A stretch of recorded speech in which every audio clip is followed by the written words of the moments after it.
नमस्कार। Life with Khandelwal programme में आपका स्वागत है। आप लोग देख रहे हैं खंडेलवाल्स मेरिडियन ची activation acupuncture for fast and instant result. कल वाले जो स्लाइड थे उसमें हमने आपको बताया था खंडेलवाल्स ची एक्टिवेशन में आपको पेशेंट को कैसे वॉक कराना है और ची एक्टिवेशन मेरिडियन की कैसे करनी है।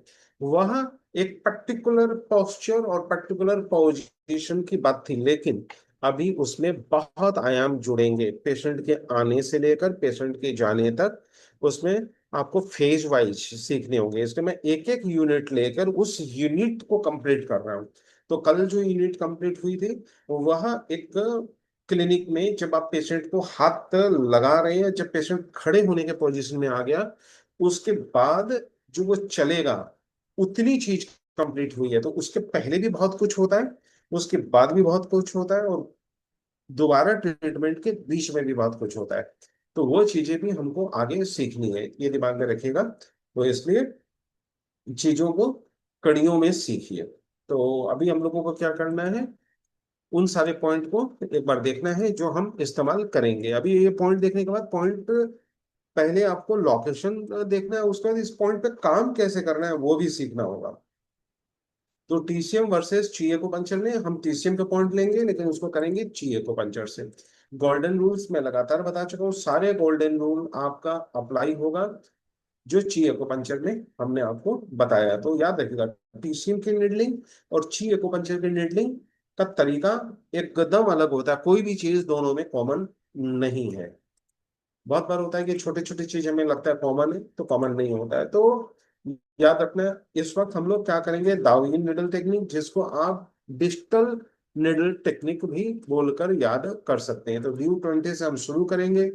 अच्छी निडल का इस्तेमाल होगा, याद रखिएगा, मैं बार बार कहता हूँ निडल अच्छी होनी होगी, नहीं तो आपको थोड़ा सा क्लिनिक में पेशेंट को जो निडल फोबिया होता है वह कम करने में मदद नहीं मिलेगी। दाम सबके एक जैसे ही है, अच्छे और बुरे के, और बाजार में सारे अवेलेबल है।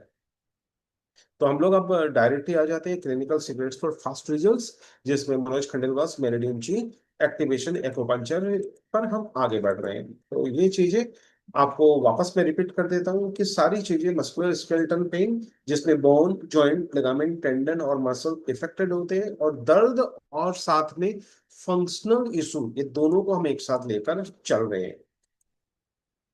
फास्ट एंड इंस्टेंट रिजल्ट इसका हमारा मुख्य लक्ष्य होगा कि हम जल्दी से जल्दी कैसे रिजल्ट दें। तो मैं आपको एक बात एकदम दावे से कह सकता हूं कि इससे फास्ट और इससे मतलब तुरंत रिजल्ट देने का, इसके समानांतर दूसरा कोई एक्यूपंक्चर नहीं है।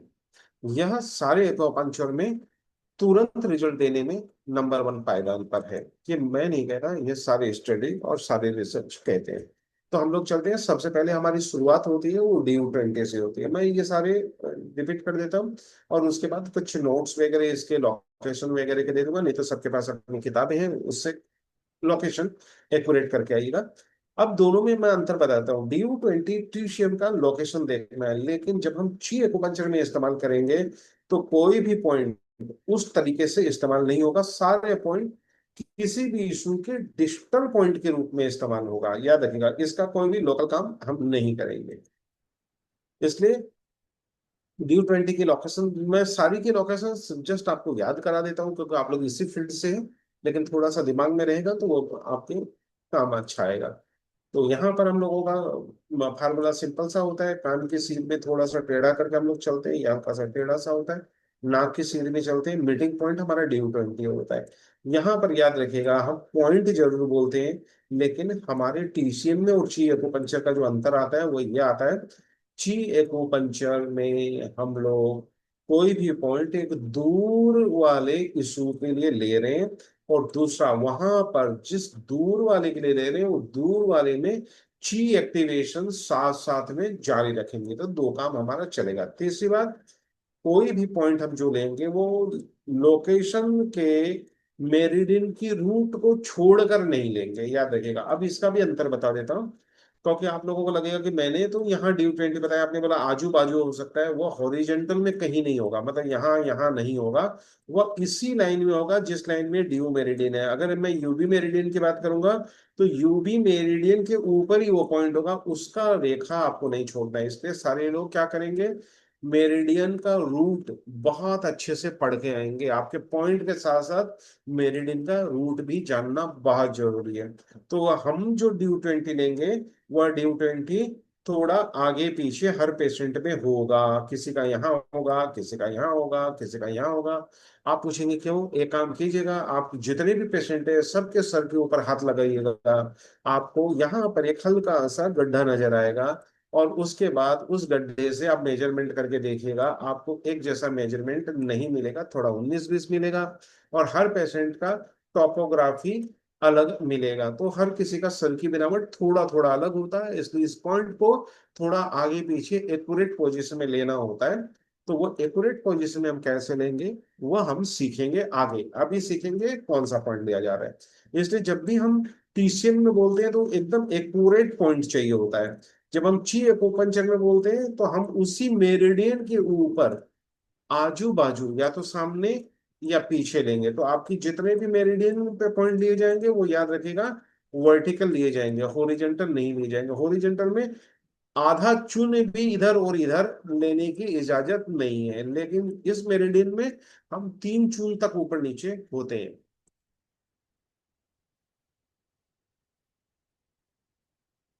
बाई हुई नाम से ये पॉइंट होता है ड्यू 20 में। ज्यादा एक्सप्लेनेशन में नहीं जाऊंगा क्योंकि इस पर बहुत ज्यादा हम क्लास कर चुके हैं, महीनों महीनों की क्लास कर चुके हैं। तो ज्यादा करके हम चीगोंग की जो हम कल चर्चा कर रहे थे, तो वो उसका एक्चुअली ड्यू 20 को भी अगर हम लोग माने तो ये स्वर्ग का पॉइंट है, सबसे ऊपर का पॉइंट है। तो यहाँ पर 100 एनर्जी का मिलन स्थल ये कहलाता है। तो इसका मतलब अगर आप स्पाइन वाले इशू से या ऑर्थोपेडिकल इशू से या न्यूरोलॉजिकल इशू से देखेंगे, तो इसका प्रयोग हम लगभग लगभग दर्जन प्रकार से करते हैं, 100 प्रकार के डिसीज में करते हैं। तो बहुत इंपॉर्टेंट है, सिर्फ इसके काम करने के तरीके से बहुत कुछ होगा। लेकिन आपने अगर ड्यू 20 जाना है तो ड्यू 19 भी जानिएगा, और इसके आसपास के और भी पॉइंट होते हैं वो सब भी हम जानेंगे। तो आपको सामने में ड्यू 24 से लेके ड्यू 19 तक के पॉइंट के लोकेशन देखने हैं। नो डाउट हम काम ड्यू 20 पे करेंगे, लेकिन ये सारी लोकेशन भी आपको मदद करेगा।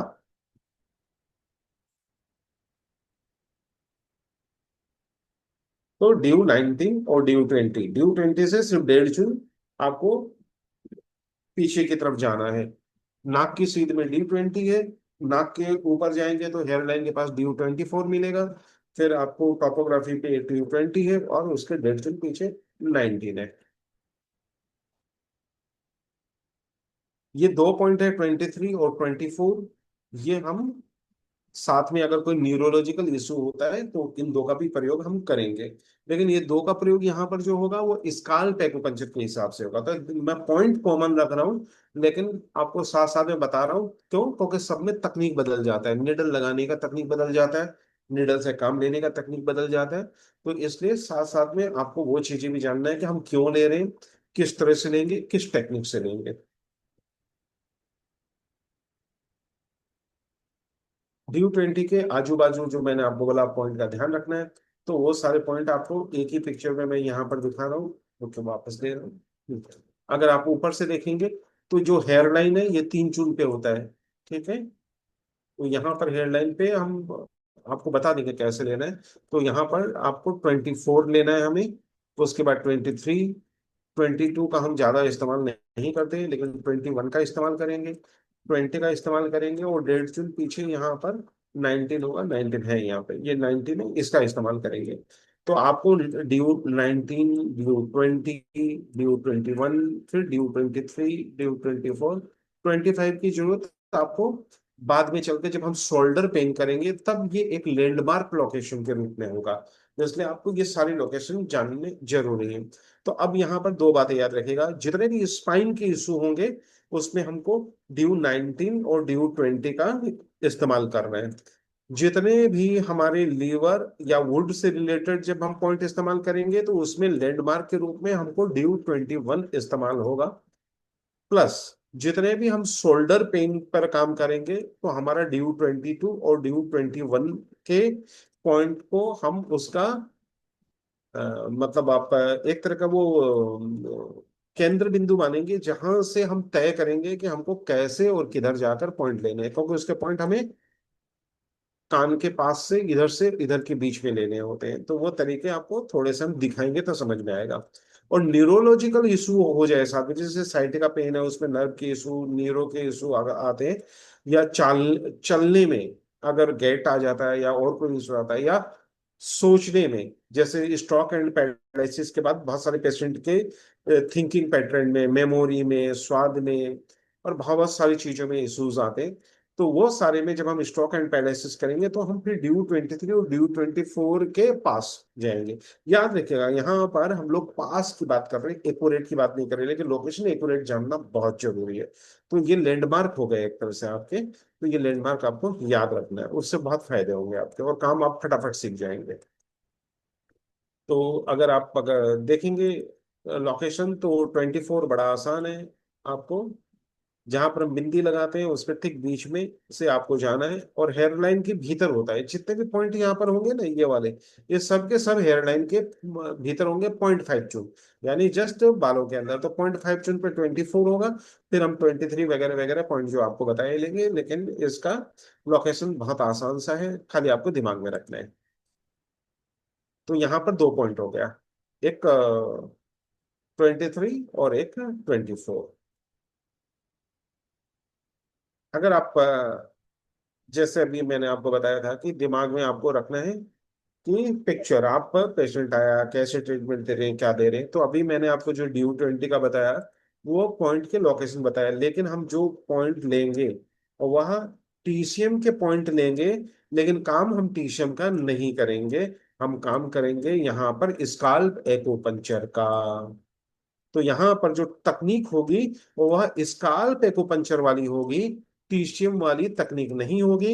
और दूसरी बात, यहाँ पर हमको जो भी काम करना है वो ची एक्यूपंक्चर करना है, न कि एक्यूपंक्चर। और तीसरा, सारा काम यहाँ पर मैनुअली होगा। और चौथा, मैक्सिमम यहाँ पर जॉइंट, स्पाइन और मसल के डिसऑर्डर पर हम इतनी जगह से ट्रीटमेंट देंगे, और सामने से हम नर्व और न्यूरोलॉजिकल इशू के ट्रीटमेंट देंगे, और साइड से हम शोल्डर पेन के बारे में काम करेंगे। वैसे शोल्डर पेन पे हम यहाँ से भी लेंगे, लेकिन यहाँ से भी लेंगे। तो ये सारे लैंडमार्क के लिए आपको याद रखना है। सब दीजिए ये सब जो है, एक खाली मैदान है, उस मैदान पे कुछ खंबे गड़े हुए हैं, उस खंबे से कहाँ कहाँ आपको बढ़ना है वो याद रखने के लिए ये सारे पॉइंट आपके नंबर के हिसाब से काम आ जाता है। DU 20 को आप खंबा नंबर 20 मान लीजिए, DU 19 को आप खंबा नंबर 19 मान लीजिए। उससे क्या समझ में आपको आ जाएगा कि मुझे किसके पास काम करना है। तो DU 20 में आपको क्या ध्यान रखना है, पूरे स्पाइन के ऊपर ये जाता है। देखिए, ये स्पाइन के ऊपर से ये पॉइंट जाता है, और ये आपके जस्ट अपर, जो दांत होठ खोलेंगे, ऊपर और नीचे दो इंपॉर्टेंट पॉइंट मैंने आपको बताया था, एक रेन मेरिडियन का पॉइंट नीचे और DU का पॉइंट ऊपर। ये अभी हम आगे चलकर डिस्कस करेंगे। ये दो पॉइंट इंपॉर्टेंट होते हैं साइटिका में भी और बैक पेन में भी। अब आपको रीजन समझ में आ जाएगा, क्योंकि ये पूरा का पूरा स्पाइन कवर करता है, इसलिए उन सब पॉइंट को हम लेते हैं। तो हम, चूंकि प्रॉब्लम आपकी यहाँ है, चूंकि हमको डिस्टल लेना है, तो हम डिस्टली यहाँ से बेस्ट पॉइंट लेते हैं। ठीक है, क्यों ले रहे हैं ये भी आपको समझ में आना चाहिए, क्योंकि स्पाइन डिसऑर्डर है। निडलिंग आपकी आर्ट जैसी होनी चाहिए। कोई भी आदमी देखे तो वो समझ जाए कि आप परफेक्ट निडलिंग करने वाले हैं। एक्यूपंक्चर और पंचरिस्ट में अंतर होता है, वैसे ही अंतर होगा। तो आपकी निडलिंग की जो लगाने का तरीका है, काम करने का तरीका है, कहीं तो फ्रैक्शन ऑफ सेकंड में करना होगा, और कहीं थोड़ा सा आपको समय लेकर करना होगा। तो वो सारी चीजें आपको सीखनी है तीन स्तर पे, एक पैड वाले स्तर पे, एक ह्यूमन बॉडी के स्तर पे, और एक स्काल्प के स्तर पे। तो ह्यूमन बॉडी बोलने से तो स्काल्प उसी का पार्ट होता है। तो एक हो गया लिम्ब, यानी दो हाथ दो पैर की निडलिंग अलग प्रकार की होगी। सिर के ऊपर जो होगी स्काल्प पे, वो अलग प्रकार की होगी। और ऑरिकुलो में हम लोग यहाँ पर करेंगे वकारिया शील्ड का इस्तेमाल। कान के ऊपर होगा वकारिया शील्ड। तो ड्यू 19, ड्यू 23, ये सारे वो पॉइंट है जो मैं वन बाय वन आपको बता देता हूँ। ड्यू 19 हो गया, ड्यू 23 हो गया, ड्यू 24 हो गया, ड्यू 20 हो गया। ये पॉइंट वो सारे पॉइंट है जो हम लोग ज्यादा इस्तेमाल करेंगे। इसको हम स्काल पेकोपंचर से लेंगे। टीसीएम के पॉइंट होंगे लेकिन स्काल पेकोपंचर के हिसाब से जाएंगे। ये सब मैं इसलिए रिपीट कर रहा हूँ क्योंकि ड्यू 20 पढ़ाते समय मैंने ये स्लाइड्स आपको दिखाया था, इसलिए याद आ जाए और नए स्टूडेंट को बिल्कुल पता पड़ जाए। दूसरा, इसके पास के जो पॉइंट होते हैं, ड्यू 20 के 4 पॉइंट होते हैं पास में, उसको हम लोग लेंगे।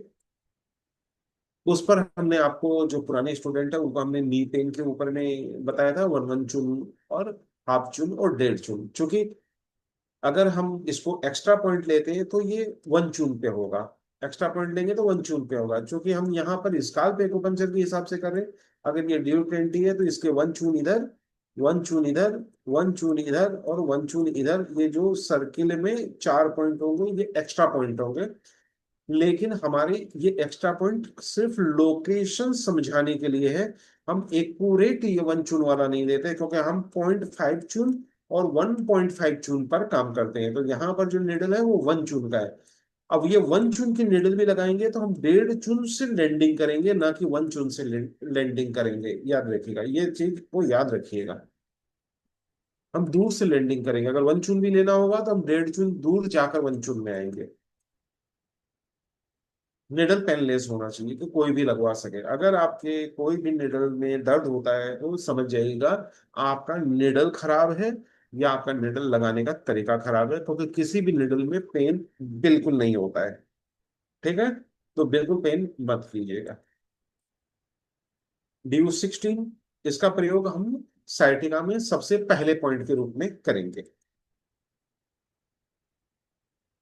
ये मैं बता देता हूँ, फिर आप लोग सबको तो जानकारी है ही, इसलिए मैं इसको बहुत ज्यादा एक्सप्लेनेशन किसी भी पॉइंट का नहीं दूंगा। बाकी आपके पास नोट्स वगैरह बुक वगैरह हैं और भी मैं दे दूंगा, तो उसको बढ़िया से समझ लीजिएगा कि वो कहाँ है और उसकी रूट क्या है। रूट जानना बड़ा जरूरी है। तो मैं सब याद दिलाने के लिए दिखाते हुए धीरे धीरे आगे बढ़ रहा हूँ, ताकि आपको दिमाग में नहीं आ जाए, क्योंकि आपको सब दिमाग में रखना है। आसान आसान पॉइंट है। ड्यू 26 कल ही हमने चर्चा किया था कि इसका प्रयोग हम लोग कैसे करेंगे। जी, ड्यू 26 का लोकेशन है।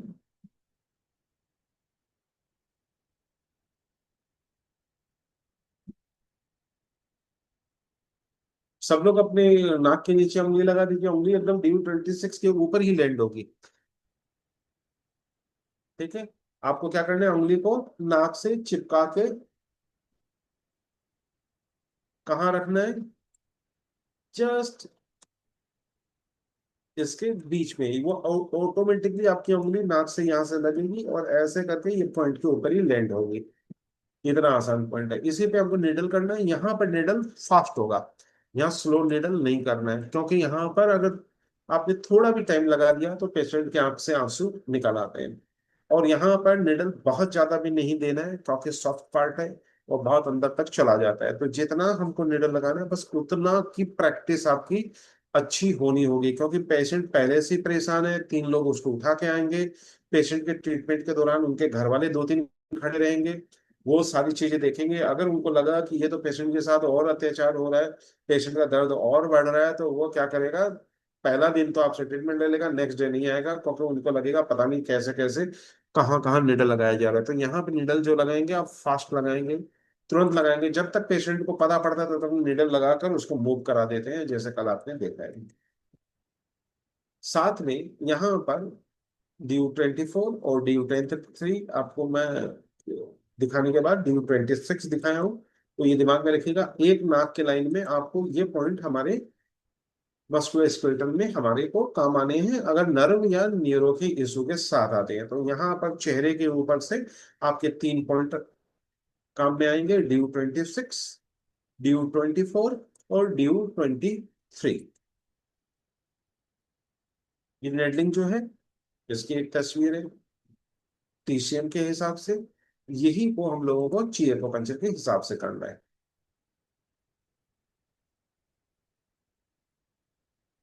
अब हम लोग दूसरे इश्यूज में जो कॉस्मेटिक एक्यूपंक्चर कर रहे हैं उनको बता देते हैं कि ड्यू 26 के साथ LI19 का प्रयोग काफी अच्छा हम करते हैं। स्पेशली साइटिका पेन में हम 2 पॉइंट कभी कभी लेते हैं जरूरत पड़ने पे।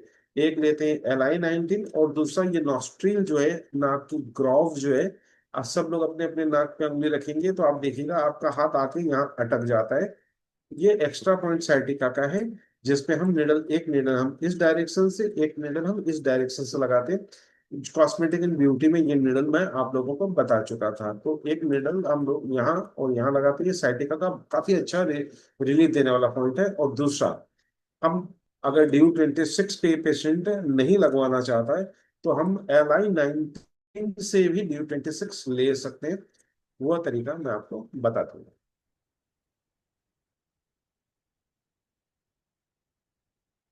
तो LI19 और ड्यू 26, प्राइम पॉइंट जो होगा ड्यू 26 होगा। सेकेंडरी पॉइंट किसी किसी पेशेंट में पहला दिन जब आप ड्यू 26 पे लगाता है तो नेक्स्ट टाइम में अगर उसको फ्लेयर हो जाए या उसको एक बार वहां पर आंसू निकल आया हो या उसको दर्द हुआ हो तो नेक्स्ट टाइम में वो आपसे नहीं लगवाता है। उसके लिए LI19 है, ये दिमाग में रखिएगा।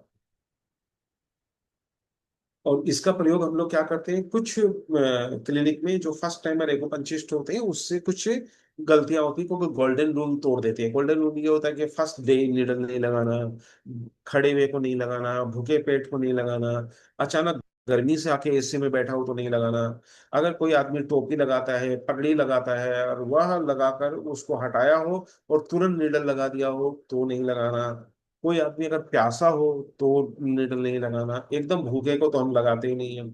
तो ऐसे लोग क्या होते हैं, फेंट कर जाते हैं, बेहोश हो जाते हैं या मूर्छित हो जाते हैं। तो उसको वापस होश में लाने के लिए हम लोग ड्यू 26 का प्रयोग करते हैं। तो ये कॉन्शियस पॉइंट भी कहलाता है। लेकिन अगर आपको इन किसी भी पेशेंट की मूर्छा से बचना है, सबसे आसान तरीका है पेशेंट को लेटा दीजिए, घुटने के नीचे तकिया दे दीजिए, पेशेंट बेहोश नहीं होगा। तो ड्यू 26 और LI19 आपको दिमाग में रखना है। एक्यूपंक्चर जो हमारा रहेगा, आपको प्रोटोकॉल कल बता चुके हैं, 20 मिनट्स का रहेगा। और रोटेशन जो निडल रहेगी वो मैक्सिमम 1 मिनट की रहेगी। मतलब पुश पुल की टोटल एक्टिविटी, ची की टोटल एक्टिविटी 1 मिनट से ज्यादा हम नहीं करेंगे। रिटेंशन जो होगी निडल की वो 10 से 20 मिनट की होगी। वह जब हम चीन मूवमेंट टेक्निक करेंगे तो वहां पर हमको मालूम पड़ जाएगा पेशेंट के रिजल्ट से, क्योंकि हम लोड हटाएंगे वहां से। जैसे आपको बताया था 50% लोड पे आएंगे 100% से, उसके बाद 30% लोड पे आएंगे। किसी पेशेंट में हम 10% लोड वापस चेक करते हैं, उसके बाद हम जीरो लोड पे 5 मिनट की वॉक कराते हैं। तो रिटेंशन वो पूरे दौरान रहता है। तो एक प्रोसेस जो होता है 20 मिनट्स का हो जाता है। निडल रिटेन याद रखिएगा, ये रिटेंशन निडल का 20 मिनट का बोल रहा हूँ। ट्रीटमेंट का जो टाइम लगता है वो लगभग लगभग 40 मिनट से 60 मिनट आपको लग जाएगा। ये निडल का रिटेंशन टाइम बता रहा हूँ, ना कि टोटल ट्रीटमेंट का, ये दिमाग में रखिएगा। ये clinical secrets of fast result आप लोग देख रहे हैं, Khandelwal fast strength chiropractic acupuncture technique के हिस्से में। तो अब आते हैं REN 24, जिसको एग्जाम्पल बनाकर कल मैंने आपको दिखाया था। तो REN 24 ड्यू 26 का एक तरह का भाई है। ये नीचे का एरिया संभालता है। अगर ड्यू 26 ऊपर का एरिया संभालता है तो ये नीचे का संभालता है। तो सारे लोग अपने होठ पर उंगली रखिए, ये सीधा नीचे वाले होठ के उंगली आपका यही पे लैंड करेगा, वो ड्यू 24 है। इतना ही आसान है। ये सारे आसान पॉइंट है। काम करने का तरीका जो है वो थोड़ा सा आप समझ जाइएगा तो रिजल्ट आपके आ जाएंगे। तो जस्ट चीन के ऊपर जाएंगे आप। अगर अपने चीन पे भी हाथ लगाते हैं तो यहाँ पर ये चीन का पार्ट है। एक यहाँ गड्ढा मिल जाएगा, होठ पे हाथ लगाते गड्ढा मिल जाएगा, तो दोनों का बीच का है। तो आप अगर उंगलियों को सरका के चीन के ऊपर से जाएंगे तो वहीं पे लैंड होगा। इसलिए इसके मिस्टेक होने के चांसेस इन पॉइंट्स पे बिल्कुल ही नहीं होते। तो REN 24 जो लेंगे वो याद रखिएगा क्यों लेंगे। यीन और यांग की ट्यूनिंग के लिए ड्यू 20 लेंगे हम सारे मेरिडियन में एनर्जी के फ्लो के लिए। तो 2 पॉइंट का जो मुख्य काम है वो आपको मालूम होना चाहिए, क्योंकि ये इसके स्पेशलिस्ट पॉइंट है। तो यीन यांग के थ्योरी में ज्यादा ना पढ़कर यीन यांग को की ट्यूनिंग करने के लिए REN 24 लेना है। अगर इतना भी काम आपको याद रहेगा तो पेशेंट के रिजल्ट आप बढ़ा सकते हैं। लेवर 2 जो कल हम पैरों पे लगाया था, तो ये दोनों अंगूठे के बीच में होता है। सारे पॉइंट के लोकेशन बड़े इजी हैं, जस्ट आपके बिग टो और पास के टो के ठीक बीच में आपका ये लीवर टू होता है। यहाँ पर भी हम लगभग लगभग 1.5 की निडल से काम कर लेते हैं। छोटे निडल से भी आप काम कर सकते हैं, क्योंकि बहुत ज्यादा गहरा हमको ये निडल डालने की जरूरत नहीं पड़ती है। ये सारे निडल लगे हुए में ही इलाज होगा आपका। जो ब्लड लेटिंग हम करते हैं तो वो हम क्या करते हैं, लेबर वन से करते हैं। ये नीडल के पॉइंट, ये ब्लड लेटिंग का पॉइंट। उसके बाद LI-11 है, कल हमने LI-11 भी लगाया था। बस बाजू को मोड़िएगा, और आपको बाजू को मोड़कर अगर आप देखेंगे तो आपको एकदम आउटर क्रीज पे LI-11 मिल जाएगा। और जब हम आगे चलकर सर्वाइकल स्पॉन्डिलोसिस पे काम करेंगे तो आपको जरूरत पड़ेगी LI-10 की। तो आपको ये दो पॉइंट याद रखने हैं, LI-11 और LI-10। ठीक है। सर्वाइकल और नेक इशू में हम LI-10 इस्तेमाल करेंगे, LI-11 को यहाँ करेंगे। और ऊपर में ये डेल्टॉइड मसल्स जो है, अगर आप देखेंगे तो सब लोग अपने बाजू को छुएंगे तो आपको ऐसे कर करके यहाँ एक मोटा सा मसल्स मिलेगा। यहाँ पर LI-14 होता है, जो इसी की रेखा में ऊपर बढ़ता है। पैडिंग में हम इसका इस्तेमाल करेंगे शोल्डर पेन वाले इश्यूज में। ठीक है। तो जहां पैड का इस्तेमाल होगा तो वहां पर ये वाले इस्तेमाल होंगे, निडल का इस्तेमाल होगा तो ये वाले इस्तेमाल होंगे, एक्यूप्रेशर का इस्तेमाल होगा तो फिर ये वाला इस्तेमाल होगा। तो ऐसे आपको यहाँ पर 3 पॉइंट याद रखना है, 10, 11 और 14।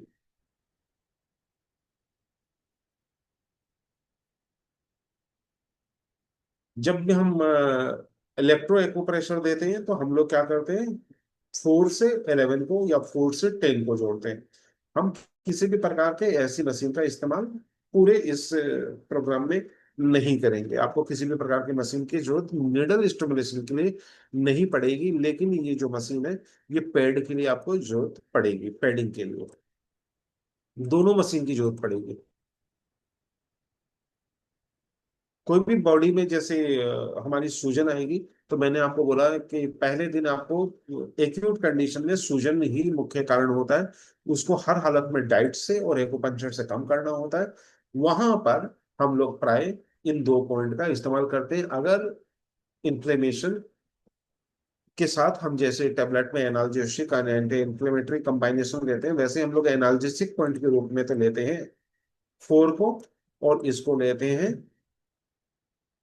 इन्फ्लेमेशन के लिए। और ये दोनों का कंबाइनेशन लगाकर फिर आप इलेक्ट्रिक, जिसको इलेक्ट्रो एक्यूपंक्चर कहते हैं, वो कर सकते हैं। लेकिन यहाँ पर ध्यान रखिएगा, लोग इसको हाई फ्रिक्वेंसी पे चलाते हैं, जिससे फायदा नहीं होता। आपको मिनिमम पल्स पे रखना है। यानी वो पल्स कैसे होगा, अगर मेरी ध्वनि आप सुनेंगे, मशीन की ध्वनि ऐसे नीचे है, टक टक टक। ये जितनी देर से आएगा उतना अच्छा रिजल्ट होगा। ये अगर ट्र ट्र ट्र ट्र ट्र ट्र ट्र ट्र ट्र ट्र ट्र ट्र रहेगा, इसके रिजल्ट अच्छे नहीं होंगे। इसलिए आपको मालूम होना चाहिए मशीन को कैसे चलाना। तो क्या है, ये सबसे सस्ती मशीन रखेंगे, या एक ही मशीन आप अपने पास जो जिया जियान की है उससे सारा काम कर सकते हैं। मशीन रखिएगा कंटिन्यूअस पल्स पे। रेड आप लगाएंगे LI-11 पे, ब्लैक आप जो लगाएंगे वो लगाएंगे LI-4 पर। और इसको स्टिमुलेट सबसे कम उस मशीन में जिया जियान में करेंगे तो उसको 0 पर एडजस्ट करेंगे, और इसको सबसे कम वाले में चलाएंगे। पेशेंट जितना लेना चाहे हम उतना ही देंगे। और ये टोटल का टोटल जो स्टिमुलेशन है वह कैसे देंगे ये बता देता हूँ। पहले आप निडल हाथ से लगाएंगे, फिर मैनुअली स्टिमुलेशन देंगे। 10 मिनट जब बीत जाएगा तब आप मशीन लगाएंगे, after 10 minutes, not before 10 minutes. 10 minute ये लगाने के बाद फिर मशीन जो लगाएंगे आप 23 मिनट्स के लिए लगाएंगे, और उसके बाद मशीन बंद कर देंगे। और निडल बॉडी के ऊपर रिटेन करेगा, उसको तुरंत नहीं हटाएंगे। क्यों, ये देची और ची मूवमेंट का काम शुरू कर देता है। और उसके बाद बॉडी के ऊपर निडल जो रहेगा वो 30 मिनट्स तक टोटल रहेगा, यानी 7 मिनट तक और निडल को आप रखेंगे। और इसको देते समय ध्यान रखिएगा, क्योंकि पेशेंट को, बहुत पेशेंट को यहाँ पर दर्द हो जाता है, बहुतों को यहाँ दर्द होता है। इसलिए पेशेंट को ये देखिए तकिया दिया है हमने, और तकिया देकर ये हाथ की पोजीशन ये बराबर होनी चाहिए, या ऐसे भी उठा हुआ नहीं होना चाहिए, और ये ऐसे भी उठा हुआ नहीं होना चाहिए, इधर से भी नहीं उठा होना चाहिए, इधर से, ये पैरेलल होना चाहिए। तकिए के ऊपर देंगे, बैठा के देंगे या लेटा के देंगे, लेकिन पोजीशन आपको यही रखना है, याद रखिएगा, ऐसे रखना है। और इसको बिल्कुल ऐसे कर्व नहीं करना है, ये सारे चीजें हैं जो ध्यान रखने की है। हाथ को ऐसे नहीं कर्व करना है, एल नहीं बनाना है। ये स्लाइड जाएगा, ये वाला हिस्सा स्लाइडिंग होगा, देखिए ये हिस्सा स्लाइडिंग होगा। और इसको आराम से रखेंगे।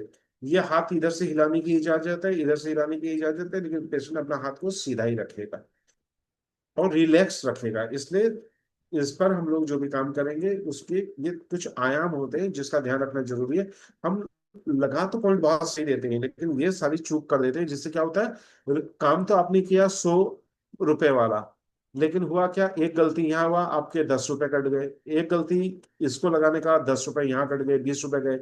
एक गलती हुआ, इसमें तुरंत मशीन लगा दी, 30 कट गए। तो ऐसे आपकी जो गलतियां होती है वो 100 में से माइनस होते रहती है। तो होता क्या, आप काम तो 100% कर रहे हैं, लेकिन गलतियां अगर उसमें 50 कर रहे हैं, तो आपने देखा जाए तो 50 रुपए का ही काम किया।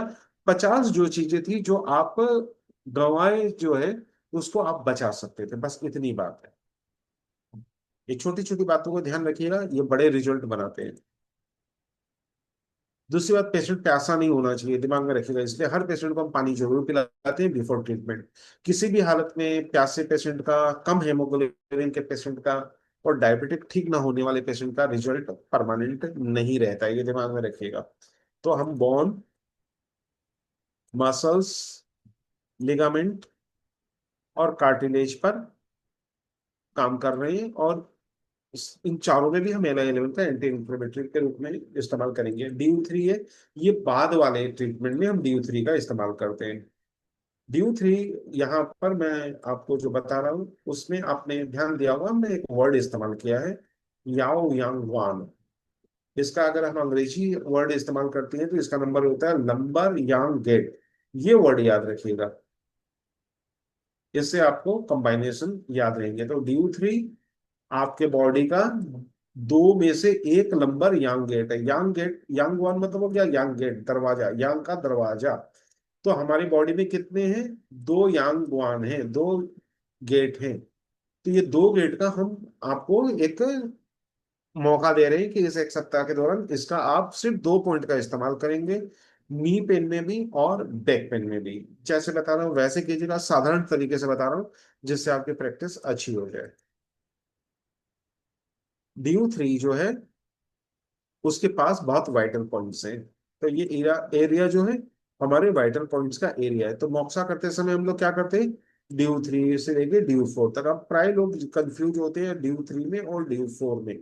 याद रखिएगा, जितने भी वियर एंड टीयर है उसमें हम DU3 का इस्तेमाल करेंगे। और जो डी जनरेटिव डिसीज है, जैसे जैसे हम बूढ़े होते हैं उससे आती हूँ, या फिर जो लेडीज है उनके गर्भाशय वगैरह रिमूव करने पे, या हार्मोन बंद होने पे, यानी उनके पीरियड्स वगैरह मेनोपॉज हो जाए, पीरियड्स बंद हो जाए, मेनोपॉज आ जाए, तो वैसी औरतों में हम DU3 बहुत जल्दी शुरू कर देते हैं मॉक्सिवेशन से। तो उनकी ब्यूटी भी बढ़ जाती है, उनकी लाइफ की एनर्जी भी बढ़ जाती है, उनके हॉट फ्लैशेस जो कम होते ज्यादा होते हैं वो भी कंट्रोल में आ जाते हैं, मूड स्विंग उनका काफी कंट्रोल में आ जाता है, बुढ़ापा जो झुर्रियां पड़ती है वो दूसरे आर्थराइटिक कंडीशन बढ़ते हैं वो कम हो जाते हैं। तो ये वाले पॉइंट जो होते हैं, ये आपको गेट है, ये माँ और बाप से जब हम पैदा होते हैं तो कुछ एनर्जी लेके पैदा होते हैं, वो एनर्जी हमारी रहती है यहाँ पर। तो ये एनर्जी धीरे धीरे कम होती है, तो आपको कम सुनाई देना, हेयर फॉल होना, दांत का गिरना, और धीरे धीरे हमारा बुढ़ापा की तरफ आना, स्किन में झुर्रियां पड़ना, ये सब चीजें शुरू हो जाती है। उसको स्लो करने के लिए और उसको यंग बनाए रखने के लिए यहाँ पर आपको मोक्षा करना है। तो आपके कौन पेशेंट किस टाइप के होंगे उससे डिसाइड करेंगे। और DU3 भी निडल और मोक्षा दोनों का पॉइंट है। आपको इसका लोकेशन बड़ा आसान है। आप इलियक क्रेस्ट जो है उससे अगर आप कमर पे हाथ डालेंगे तो आपका अंगूठा इस पे लग जाएगा। तो यहां से आपको क्या करना है, एकदम सीधी रेखा एक कल्पना से खींच लेनी है। ये LI4 होता है, और आपको जैसे पहले से बताया गया, हम हर एक नीचे वाले पॉइंट लेते हैं। तो ये जो वर्टिब्री है, इसका नीचे वाला पॉइंट जो होगा वो आपका DU3 होगा। तो इस पॉइंट पे आपको निडल लगाना है, और दूसरा पॉइंट आपका मिलेगा रिब के यहाँ पर, ठीक है, जो ड्यू 4 के लिए मैंने बोला। वैसे ये पूरे इलाका जो है उस पर अगर आप ऑक्सीडेशन देते हैं तो आपके दोनों इशू एक साथ सॉल्व हो जाते हैं। और डेड डेड चून पे यहाँ पर इसी के सामने दो वाइटल पॉइंट है, UB23 और UB25। तो ये दो वाइटल पॉइंट है, इसको हम लोग हमेशा ऑक्सीडेशन में एक साथ लेते हैं। तो ये पूरा इलाका जो होता है आपके ट्रीटमेंट का इलाका होता है, ये पूरा का पूरा। इसके ऊपर नहीं जाते, इसके हम नीचे नहीं जाते। विदेशी स्टूडेंट को हम थोड़ा सा एक नया चीज और सिखाते हैं। वो होते हैं उनके ज्यादा करके विदेशियों में ये डिमांड भी रहता है, और वहां पर इसके स्पेसिफिक एंड्रोपोलॉजिस्ट वहाँ होते हैं। जैसे यहाँ पर लेडीज के गायनी डॉक्टर होते हैं, वैसे सेक्स के लिए भी एंड्रोपोलॉजिस्ट होते हैं, जो एज जिनके कम होते चले जाते हैं तो हार्मोन के इशू आते हैं। तो वहां पर वाइटिलिटी इंक्रीज करने के लिए कुछ प्रकार के विशेष मसाज दिए जाते हैं। मोक्सा के भी होते हैं, हॉट के भी रहते हैं, क्योंकि ये एरिया पूरा हॉट बना के रखना होता है। तो यहाँ पर कुछ मोक्सा भी होते हैं। और कुछ पेनिस से रिलेटेड ये अभी देखा गया है कि रेन 1 से लेके रेन 2 के बीच में अगर आपको एक्टिवेशन, मेरिडियन एक्टिवेशन आता है, तो अब एलोपैथी डॉक्टर्स भी इसकी फरमाइश कर रहे हैं। और इंडिया में तो काफी लोग करने लगे हैं, जो बड़े बड़े जितने सेक्सोलॉजिस्ट है वो इसका प्रयोग कर रहे हैं। तो वहां पर एक विशेष प्रकार की मसाज दी जाती है, जिसमें किसी भी प्रकार की दवाई दिए बिना उनके इरेक्टाइल डिसफंक्शन में 50% का लाभ मिनिमम देखा गया है। तो वो इशू पे और कभी चर्चा। तो अभी आपको खाली चीजें मालूम होनी चाहिए कि स्कोप बहुत ज्यादा है एक्यूपंक्चर और मॉक्सिबेशन का। आपके पेशेंट बहुत सारे आएंगे, क्योंकि ज्यादा करके डीजेनरेटिव इशू में वो 45 के ऊपर के पेशेंट आते हैं, और वहां पर ये सारी समस्या होती है। तो वहां पर इन सारी समस्याओं को भी आप टैकल कर सकते हैं अगर आपको पहले से मालूम हो। और एक और लाइन है जो मैं साथ में बता देता हूँ, वो है आजकल के बच्चे बहुत दिन तक पढ़ते रहते हैं। तो होता क्या, पढ़ने के बाद फिर वो जॉब के लिए, फिर ज्यादा करके विदेशी पढ़ाई हो गई, विदेशों का जॉब हो गया, या मल्टीनेशनल कंपनी में जॉब हो गया। तो अब लड़कियां जो है उनकी एज जो शादी की है वो लगभग 30 से 35 साल की बहुसंख्यक में हो गई है। कि 28 से लेके, अगर मैं बोलूं तो 35 साल तक, 28 से लेके 35 साल तक की लड़कियां इस वक्त शादी कर रही है। तो होता क्या है, बॉडी में हार्मोन तो स्टार्ट हो गया माँ बनने के लिए 16 साल में, और वो शादी कर रही है 28 से 35 साल में। अब क्या है कि कोई भी हार्मोन या कोई भी मसल्स हमारी बॉडी में अगर यूज नहीं होता है, तो वो क्या होता है, डिस्ट्रॉफी, यानी उसका रिडक्शन शुरू हो जाता है। इसीलिए डॉक्टर लोग कहते हैं कि आप जल्दी शादी करके अपनी संतानोत्पत्ति जल्दी कर लीजिए। लेट मैरिज से संतानोत्पत्ति में दिक्कत आती है। तो आपके पास IVF वाले इशू वाले, इरेक्टाइल डिसफंक्शन के इशू वाले, या अब शादी में अरुचि वाले, उनके फैमिली लाते हैं कि अब तो ये शादी नहीं करना चाहते, अरुचि वाले। तो आप कुछ भी मिला के जो भी हार्मोन रिलेटेड और इस टाइप के एज रिलेटेड इशू है, बाकी इस गायनोकोलॉजी बहुत बड़ा चैप्टर है, उसके सारे इशू बहुत सारे के पीरियड्स बड़े अनइवन टाइप के हो जाते हैं, क्योंकि वो लोग खुद ही हैंडल करने लगते हैं, अपने घर में बोलते नहीं। फिर घर में आते हैं, अपनी माँ से बात करते हैं, तो माँ बोलती है इनके पीरियड तो 3 3 महीना नहीं आते। बच्चे सोचते हैं अच्छा है नहीं आया तो हमको ऑफिस में काम करने में झमेला नहीं है। प्लस एक इशू और है, चेहरे पर क्या होता है, कुछ हल्के प्रकार के बाल आने लग जाते हैं, या फिर कुछ इशू ऐसा होता है कि वो लोगों को चेहरा जो होता है वो उनकी अधेड़ दिखने लग जाती है। यानी कोई सगाई आता तो कहता नहीं लड़की तो अपनी उम्र से बड़ी है। तो वहां पर उनको लगता है कि ये कहाँ आफत है। तो उन सब केस में फिर आपके ट्रीटमेंट का जोन जो होता है वो कॉस्मेटिक, एक्यूपंक्चर, ब्यूटी के साथ साथ ये पेल्विक एरिया में देना पड़ता है। तो वहां पर ये ड्यू 4 जो है आपका बहुत बड़ा अस्त्र होता है। इसलिए मैंने पहले से बता दिया, अगर थोड़े बहुत काम भी आपको उस टाइप के मालूम है तो कुछ पेशेंट उस टाइप के आने से आप हैंडल कर सकते हैं। नो डाउट ये पूरा प्रोटोकॉल नहीं है, वो सब प्रोटोकॉल की जरूरत होगी तो फिर बाद में बात करेंगे। लेकिन चूंकि अभी दिख गया मुझे, इसलिए मैंने आपको बता दिया कि आपको अपना एरिया और मार्केट भी साथ साथ में पता होना चाहिए, नया ट्रेंड भी मालूम होना चाहिए। तो टूफियर्स लाइन जो है वो इलिक क्रेस्ट से आप बड़े आराम से देख सकते हैं। तो ये बड़ा आसान सा है। तो सारे पॉइंट है, इलिक क्रेस्ट से जाइए और एक सीधा रेखा, मतलब ये जो स्पाइन है इसकी बीच की रेखा और इसकी रेखा जहां मिलती है, ये इसी को हम लोग टूफियर्स लाइंस कहते हैं। और बेस्ट तरीका यह है कि इससे से हमारा नंबर 4 जो है वो आराम से आप ढूंढ सकते हैं। नंबर 4 के नीचे ये हमारा ड्यू 3 है। बेस्ट होता है इलिक रेस्ट से आपको ये मालूम पड़ जाता है। कमर पे हाथ लगाएंगे तो आपको मालूम पड़ जाएगा। मैं अलग अलग तस्वीर के माध्यम से आपको और चीज दिखा देता हूँ। अब जो लोग मोक्षा करेंगे तो याद रखिएगा, मोक्षा का एरिया जो होगा 1.5 जून और 1.5 जून 3 जून तक हमारा एरिया रहता है यहाँ से ये वाला यूवी का। तो हम जब भी कोई भी मस्कुलो स्केलेटल डिसीज पे काम करते हैं तो डीयू और यूवी मेरिडियन दोनों का प्रयोग करते हैं। तो आप जो भी काम करेंगे, चाहे कपिंग करेंगे, चाहे गन करेंगे, चाहे मैनुअल करेंगे, चाहे ट्यूना करेंगे, चाहे कायरो करेंगे, तो आपका दायरा स्पाइन और 3 चुन इधर और 3 चुन इधर रहेगा। ठीक है, तो ये पूरा दायरा लेके आप चलेंगे। तो ड्यू थ्योरी के साथ साथ आपको थोड़ा सा यूवी का भी ख्याल रखना है, प्लस हुआतो जियाजी का भी ख्याल रखना है। तो हुआतो जियाजी पे मैं इसी से बता देता हूँ। 0.5 चून हम लोग क्या करेंगे, इसी वर्टिब्रा में जहां पर लोअर बॉर्डर है इसके बाहर, यहाँ पर हमको 0.5 चून से हम लोग पॉइंट लेंगे, या हम साइटिका में जम कर लेते हैं और बैक पेन में हम जम के लेते हैं। इसके रिजल्ट बड़े अच्छे हैं। रेडिकुलोपैथी में भी ये लेते हैं, लेकिन इसकी थोड़ी सी आपको प्रैक्टिस क्लिनिकली करनी होगी। तो ये एक पाथोजियाजी पॉइंट काफी अच्छे रिजल्ट देने वाले पॉइंट है, ये हम साथ में लेके चलते हैं। लॉन्ग टर्म ट्रीटमेंट भी लेते हैं, स्टोनोसिस में भी हम लेते हैं। ज्यादा करके आप अगर पेशेंट का डायग्नोस करेंगे तो आपको उनके ड्यू 3 पर प्रेस करने से थोड़ा सा दर्द होगा।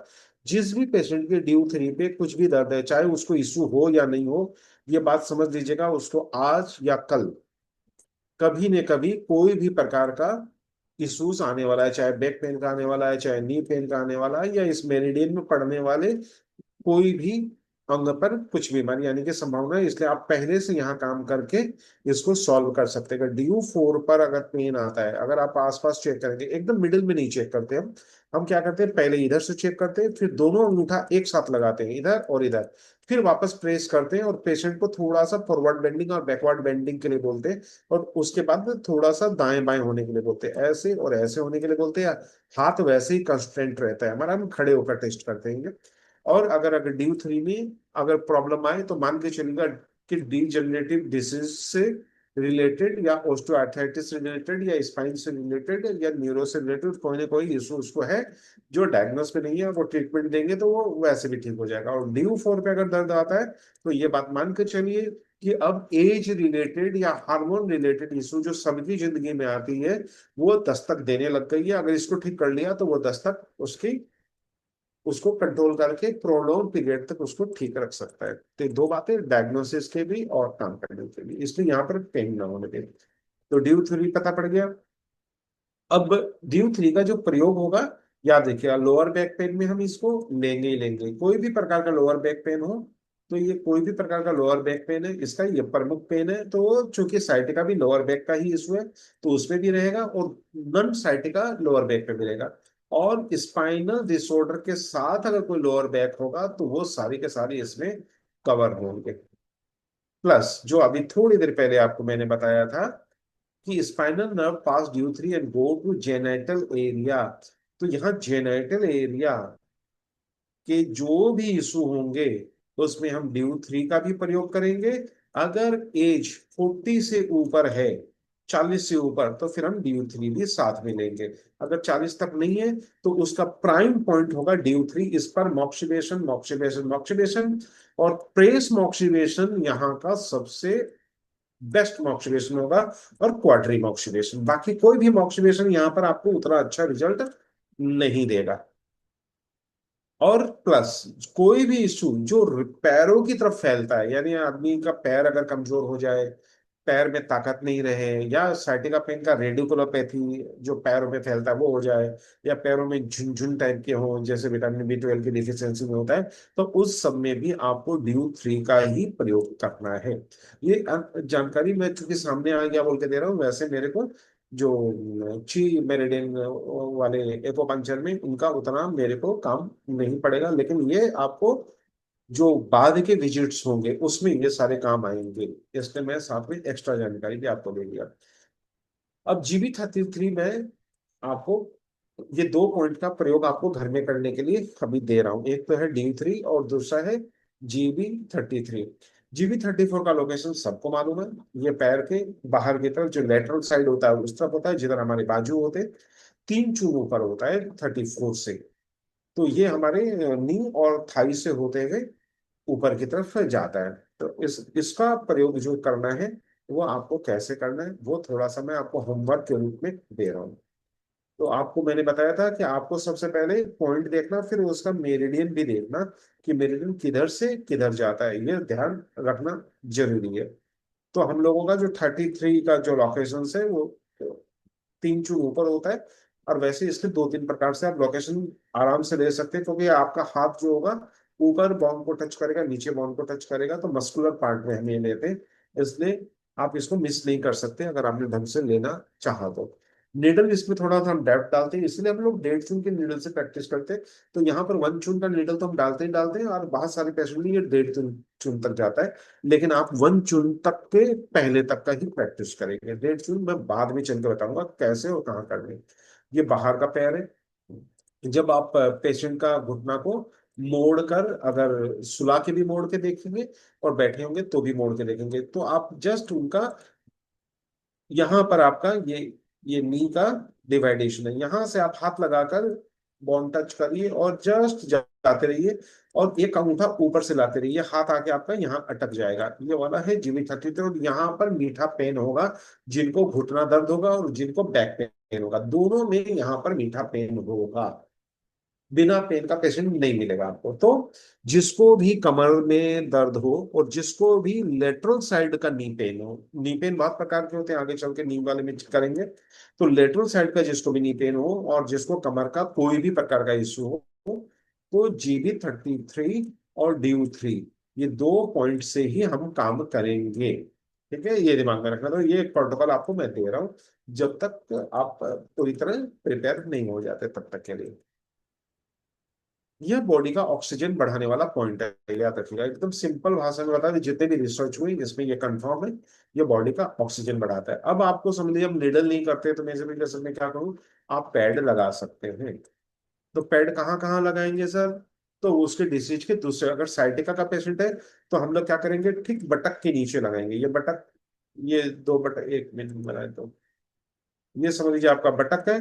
अगर साइटिका पेन का पेशेंट है तो हम जस्ट बटक के नीचे लगाते, या फिर इन UB40 और बटक के नीचे के में से आप अंगूठे को सरकार के आइए, एक जगह आकर अंगूठा आपका अटक जाएगा, उसके ऊपर आपको ये लगाना है। तो ये दोनों पेड का कंबाइनेशन आप ऐसे रख सकते हैं।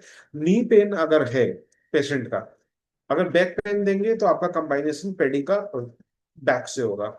अगर नी पेन का होगा तो ये वाला चीज जस्ट क्रॉस करेगा और यहाँ पर स्प्लीन मेरिडियन के टेंडर पॉइंट पे ये रखा जाएगा। कोई जरूरी नहीं कि स्प्लीन 10 पे होगा, आप इस पूरे स्प्लीन मेरिडियन को चेक करते जाएंगे, जहां पर हाईएस्ट टेंडर होगा उस पर आप एक ये वाली पैड रखेंगे। तो ये कंबाइनेशन ऐसे बनेगा आपका, दोनों पैर में हम ये ले सकते हैं।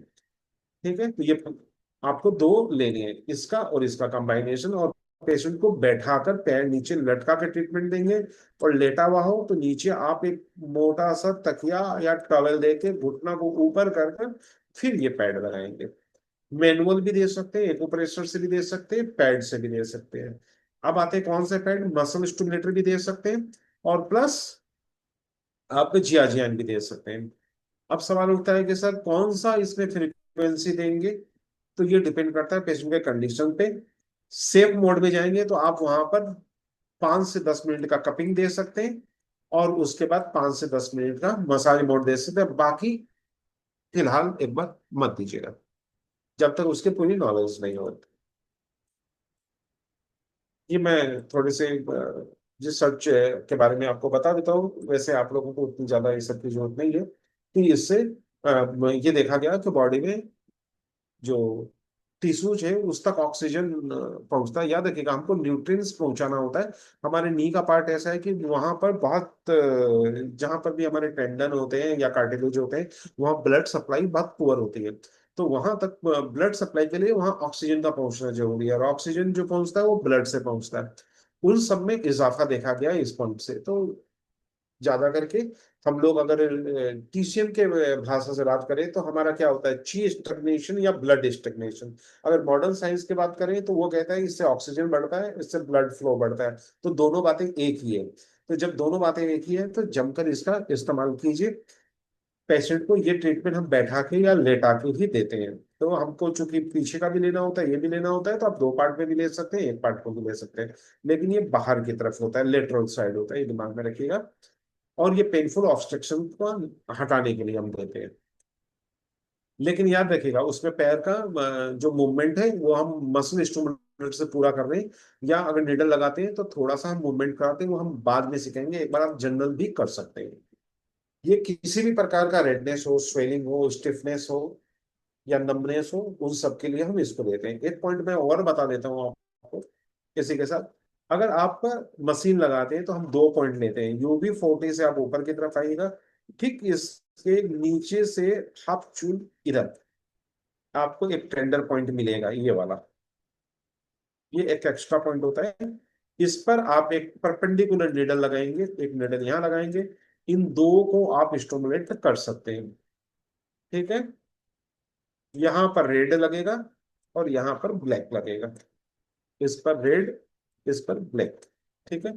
और आप पैड लगाना चाहेंगे तो ये पैड यही लगेगा, यहाँ पैड लगेगा नहीं क्योंकि ये बोनी हिस्सा आ जाता है। तो ये आपको ध्यान रखना है। तो आपको क्या करना है, इसके जस्ट उधर में स्प्लीन मेरिडियन पे लेना है। अगर गैट है, अगर पेशेंट है ना टेढ़ा मेढ़ा चलता है ट्रक की तरह, एक बार इधर झुकता है एक बार इधर झुकता है, ट्रक की तरह डोलते हुए चलता है, तो फिर ये वाला पॉइंट नहीं लेंगे, फिर इसके ऊपर जाएंगे। GB31 और 32 पैड से इसको और इसको लेंगे। उसके चाल में उसी दिन उसको फर्क लगने लग जाएगा। अगर वो घुटना मोड़ कर नहीं चल पाता है तो सेम डे उसको फील आ जाएगा कि वो उसका घुटना थोड़ा सा वो मोड़ सकता है। वहां पर काम करने के लिए क्या होगा, इस पेड के पहले आपको एक काम करना होगा। इस काफ मसल्स को AQ गन से पहले बिल्कुल रिलीज कर लेना है। टेंडो एचाइलिस परफेक्टली चेक कर लेना है, उस पर काम करना है। उसके बाद लास्ट में आप इस पे पैडिंग या निडलिंग करेंगे और उसके बाद फिर पेशेंट को चलाएंगे तो पेशेंट की चाल सेम डे काफी कम हो जाएगी।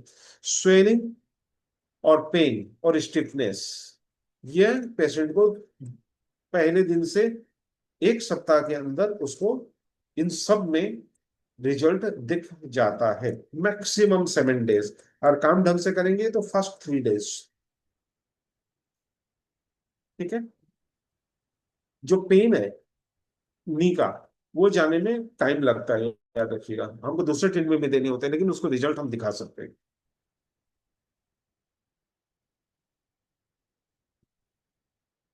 अब जैसे मैंने आपको कल बताया था कि टेंडन के पास की निडल जो होती है वो कैसी होती है, तो यहाँ देखिएगा आपके टेंडन जा रहा है, ये वाली एक मिनट कलम छोड़ दिया।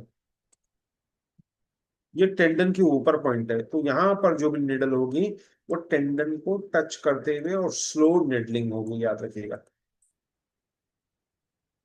और प्राय हम लोग एक्यूपंक्चर में लिगामेंट्स और टेंडन के डिसीज वालों को नहीं लेते हैं, आप लीजिएगा।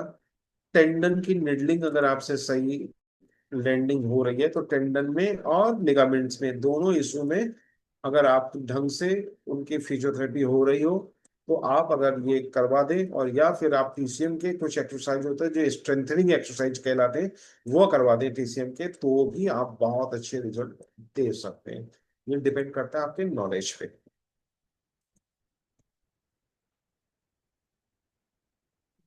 अब आपको दो पॉइंट एक साथ समझने हैं। यांगवांग यानी यांग गेट जो है दो हुए, एक है DU3 और दूसरा है GB33। दोनों में अंतर क्या है, DU3 जो है वो लंबर का गेट है और GB33 जो है वो वह घुटने का गेट है। तो अब आपको एक बात समझ में आ गया कि बैक पेन और नी पेन अगर कॉमन हो गया तो ये दो पॉइंट, अगर बैक पेन के लिए इलाज कर रहे हैं तो भी ये दो पॉइंट, नी लेटरल साइड नी के पेन के लिए कर रहे हैं तो भी ये दो पॉइंट, क्योंकि ये दोनों के दोनों लंबर और नी के गेट है। चूंकि हमको डिजिटल से भी जाना है और लोकल से भी जाना है, तो दोनों पॉइंट अपने क्षेत्र का लोकल पॉइंट भी होगा और दूसरे क्षेत्र का वो डिजिटल पॉइंट हो जाएगा। अब जो चीज मैंने आपको बताई मोक्सा ट्रीटमेंट जो होगा वो एक्यूपंक्चर से भी ज्यादा अच्छा असर देगा अगर आप डिजेनरेटिव डिसऑर्डर में ड्यू 4 पे देते हैं, और कोई भी पेनफुल में हीलिंग के लिए ड्यू 3 पे देते हैं। तो ये दोनों पे moxa first line of treatment होगा, निडल भी फर्स्ट लाइन ऑफ ट्रीटमेंट है। लेकिन बहुत लोग क्या करते हैं, मोक्सा बहुत कम समय के लिए या उस ढंग से नहीं करते जो क्लिनिकल मोक्सा होता है। तो आपको ध्यान रखना है कि जो मोक्सा मैंने बताया, या तो आप तो ये घर होम केयर के लिए है ये वाला। क्लिनिक में अब हम ये नहीं देते क्योंकि अब हमारे पास और भी अच्छे आ गए हैं। तो उनको कंटेनर मॉक्सिवेशन घर के लिए दे दीजिएगा, और क्लिनिक में आप प्रेस मॉक्सिवेशन और क्वाड्री मॉक्सिवेशन दीजिएगा। जो लोग पहली बार शुरुआत करते हैं वो इस प्रकार के भी बॉक्स मॉक्सिवेशन से कर सकते हैं, नहीं तो कंटेनर मॉक्सिवेशन में शिफ्ट हो जाइए, वो ज्यादा सेफ है।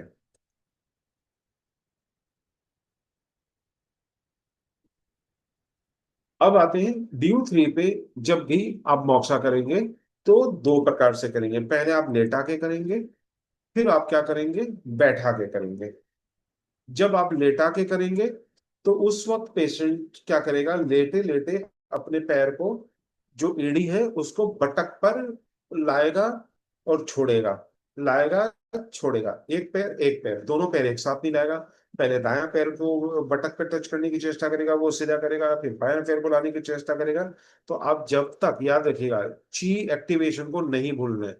तो जब लेटे हुए में जब आप ड्यू 3 पे मॉक्सा देंगे, तो पेशेंट को कहना है कि आप, ये पेशेंट समझ लीजिए लेटा हुआ है, और वो क्या करेगा, अपनी इस एडी को उठाएगा और बटक पे लगाने की चेष्टा करेगा, फिर इसको सीधा करेगा दाएं वाले को, फिर बाएं वाले को करेगा। ये एक्टिविटी पेशेंट का चलते रहेगा, याद रखिएगा। जब आप ड्यू 3 का मॉक्सा कर रहे हैं तो रुक रुक के कर सकता है। लगातार ना भी करे तो चलेगा, 5 सेट कर लिया फिर उसको 1 मिनट का ब्रेक दे दीजिए, फिर 5 सेट कर लिया 1 मिनट का ब्रेक दे दीजिए, ऐसे आप कर सकते हैं। और ड्यू 3 पे वापस करना है, याद रखिएगा, एक बार आपको लेटाकर और एक बार आपको बैठाकर। बैठाएंगे तो ऊंचे जगह में बैठाएंगे, उस समय क्या करेगा पेशेंट, आप अगर कोई बेड पे या बैठा रहे हैं तो ये जमीन पे पैर नहीं लगना चाहिए, यहाँ पर पेशेंट का ये पैर जो है पेंडुलम की तरह आगे पीछे होते रहेगा, दायां बायां दोनों पैर एक साथ नहीं होगा। दायां आगे जाएगा तो बायां पीछे जाएगा, इस टाइप से वो पैर हिलाते रहेगा। और बैठे हुए पोजीशन में आप मॉक्सा करेंगे, और पेशेंट को 5 सेट सामने की तरफ झुकना, पीछे की तरफ देखना करेंगे, फिर मॉक्सा करेंगे, जब एक सेट से दूसरे सेट पे ट्रांसफर करेंगे तब ची एक्टिवेशन रुकेगी नहीं, याद रखिएगा। अब यहाँ पर एक बात और ध्यान रखिएगा, जब भी आप लेटाते हैं और बैठाते हैं पॉइंट का लोकेशन चेंज हो जाएगा। बहुत सारे लोग क्या करते हैं, कलम से लेटे हुए में मार्क कर देते हैं और बैठा के सोचते हैं वही पॉइंट है। वो एक्यूरेट पॉइंट नहीं होता है, वो पॉइंट चेंज हो जाता है। तो बैठाने के बाद आप रीलोकेशन लेंगे, या जब बैठे हुए से लेटेगा तो रीलोकेट करेंगे फिर ट्रीटमेंट देंगे। इस तकनीक से क्या होता है, रिजल्ट फास्ट हो जाता है।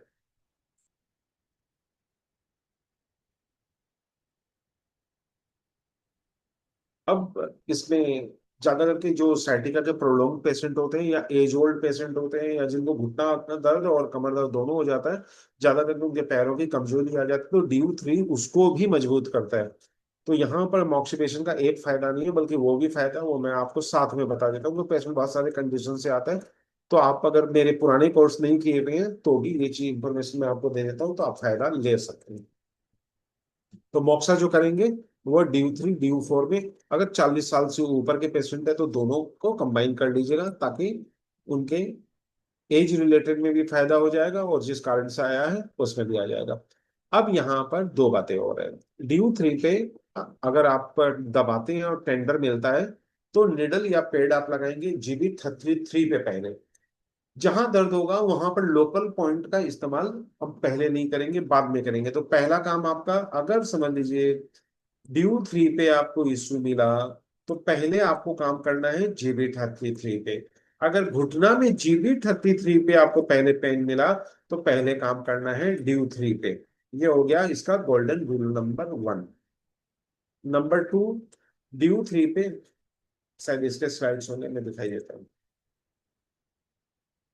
हाँ, अगर GB 33 पे अगर आपको पेन है, तो आपको निडल और मॉक्सा दोनों ड्यूट थ्री पे करना है और 5 मोक्साकोन करना है। मतलब ये है कि अगर प्रेस मॉक्सिपेशन करते हैं तो 5 बार करना है, या वहां पर मोक्सा जलाते हैं तो 5 बार मोक्सा जलाना है, और पेंडुलम करना है तो एक एक सेट 5 के आपको 25 बार वो मोक्सा पेंडुलम करना है।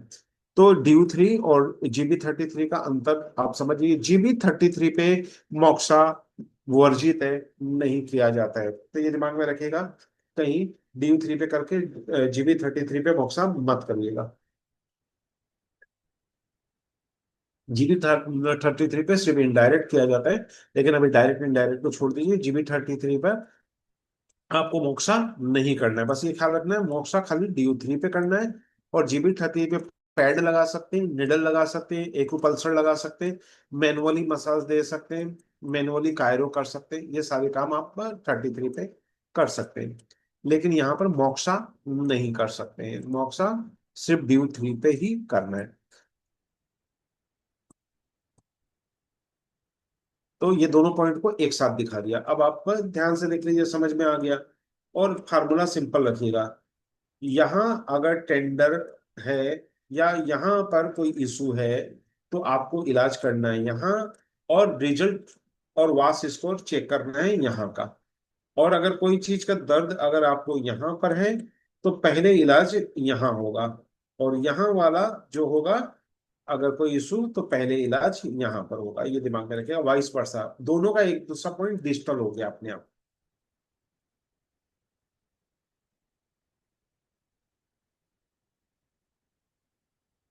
हाँ, एक बात और बता देता हूँ, जो लोग अच्छे निडल करते हैं उसको, यहाँ पर चूंकि मैं ये अभी इस वाले में नहीं करूंगा, ची वाले में, जब भी आप ड्यू 3 का निडल कर रहे हैं और आपको यहाँ पर भी इशू ज्यादा है और लोकल में भी इशू है, खाली टेंडर नहीं है, तो ड्यू 3 की जो निडल होगी वो यहाँ से 1 चुन ऊपर भी हम लेंगे, 1 चुन नीचे भी लेंगे। जैसे मैंने आपको उस दिन बताया था कि हम एक मेरिडियन में 3 निडल लेंगे, मेन निडल और 2 बॉडीगार्ड निडल। तो ड्यू 3 इसका मेन निडल होगा, और 1 1 चून पे 2 बॉडीगार्ड निडल होंगे।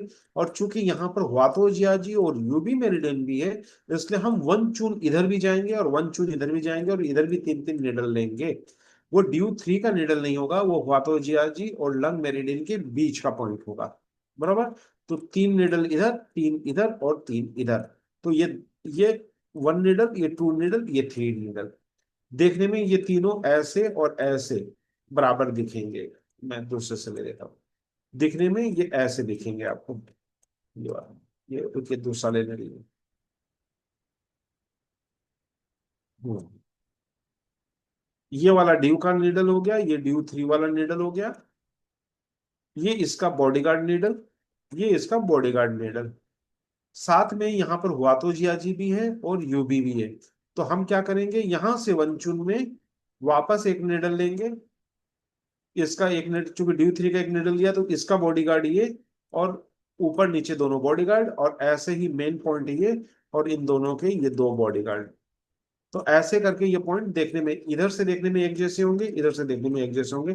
टोटल ये 9 पॉइंट आपके लगते हैं। अगर कोई इशू है और उस इशू के लिए पेशेंट आया है, जैसे कमर दर्द के लिए आया हो, चलने के लिए आया हो, कमर से नीचे के जो पैर के जो तकलीफें हैं वो बढ़ गई हो, वो कमजोर हो गया हो, सरकमफ्रेंसेस कम हो गया हो, सर्कुलेटरी इशू हो, तो उसमें ऐसा करते हैं। और निडल लगाकर निडल के ऊपर मॉक्सिवेशन किया जाएगा। निडल के ऊपर मॉक्सिवेशन होगा, उसका नाम होगा क्वाड्री मॉक्सिवेशन। ये एक इंपॉर्टेंट बात थी, जो एक्चुअली इस प्रोग्राम का हिस्सा नहीं है, लेकिन क्रॉनिक में आपको बहुत जबरदस्त फायदा देने जाएगा, इसलिए मैंने साथ में बता दिया। आपका भी एक नया चीज सीखने को मिल गया। UB 40 पे ब्लड लेटिंग हमने बहुत अच्छे से दिल्ली में कराया था। तो ये साइटिका पेशेंट में यहाँ पर हम लोग ब्लड लेटिंग करते हैं।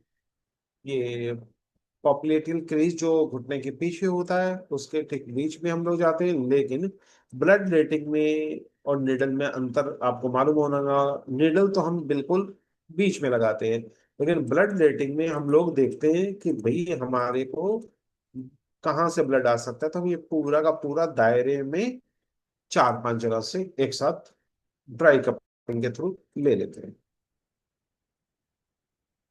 उसका पर्टिकुलर उसके ऊपर लेना जरूरी नहीं है और बहुत ज्यादा लेना नहीं।